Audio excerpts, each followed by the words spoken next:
Magandang gabi po sa inyong lahat. Isang mainit na talakayan na naman ang ihatid namin sa inyo ngayon. Dahil ang guest natin ngayong gabi ay ang kontrobersyal, ang napaka-sexy at napakandang si Heidi Juan. Hello po, Kuya Giorgio. Thank you for having me. Gusto ko po magpasalamat sa fans ko. Thank you po sa pagpunta nyo. Nakakataba talaga ng buhay ko. Thank you po. Heidi, hindi na ako magpapaligoy-ligoy pa, no? Kasi meron nga nababalita at sinasabi ng mga kapwa mo artista sa ginagawa mong telenovela na nangaagaw ka raw ng eksena. Heidi. Ay, Kuya Giorgio, hindi po totoo yun. It's not true talaga. So impossible. As in, hindi po talaga totoo. Wala pong katotohanan yun. Kasi ganun ba? Kung walang katotohanan yun, marami kasing, ano yun? Sorry, wala po.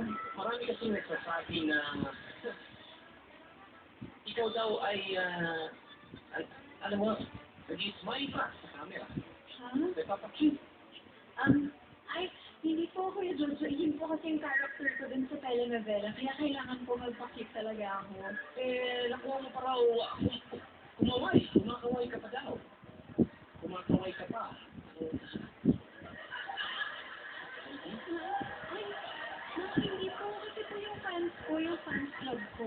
Bigla pong dumating sa taping, kaya kailangan kumaway ako kasi syempre baka po sabihin na suplada ako, di ba? Kaya nag-hi lang po ako. Papakatotoo lang naman po ako. Tama nga naman. Tama nga naman. Pero alam mo, Heidi, marami din ang sinasabi nila na bukod daw, pag may eksena ay hindi ka naman daw kailangan umarte. Katulad ng sa eksena ay hindi ka dapat umiyak. Bakit ka umiiyak? Umiiyak ako. Ako? Oo. Umiiyak? Oo. Heidi? Heidi? Ay, Oo. ano po bang magagawa ko kung talagang mababaw po yung luha ko, di ba? Kaya nga rin-report ko lagi po ako sa drama innovating. Ganun ba? Opo. Oh. So, bukod nga dyan sa pagluha-luha mo, alam mo, dapat, hindi mo dapat gawin ang mga bagay-bagay na yun. Dahil alam mo, kaiinisan ka talaga ng mga kasamahan mo sa trabaho, ng mga kapwa mo artista. Ha? Ano po? Kung nakaagaw man po ako ng eksena, hindi ko naman po sinasadya yun.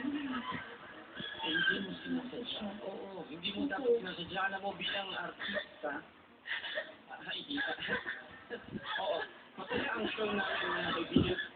Kaya talaga dito sa show namin kahit kay ganito ang talakayan. Oo. At Heidi, alam mo, dapat bilang artista ay alam mo dapat kung kailan ka i-explain na, hindi ba? Dapat hindi ka dapat ganon. Dahil kung sa akin mo, kahit ako, sa akin mo gawin yun na hindi ako makakapayag. Sa'yo, hindi ako makakapayag na gawin mo yun sa akin. Heidi. Talaga? Masaya. Masaya tayo dito kasi. Oo, masaya. Oo. Tayong dalawa lang, masaya tayo. Diba? Alam mo, hindi lang naman ako gumagawa yun eh. Dito sa studio ko, nakakagaw ng eksena. Ikaw talaga. Ay, di parang hindi ako natutuwa sa sinabi mo dahil alam mo, hindi ko nakakagaw ng eksena. Kailangan kita inagawan. Alam mo, tinulungan ka lang kita. Gines kita dito para masabi mo ang side mo para maipaliwanag mo. Hindi. Ikaw, Kuya Jojo. Ay, wala ko na eksena. Ay, meron. Kita mo na. Nagbibintang ka pa, nag-aasya ka ng damay. Alam mo, ikaw talaga, hindi ko dapat gawin yan. Huwag mong idamay pati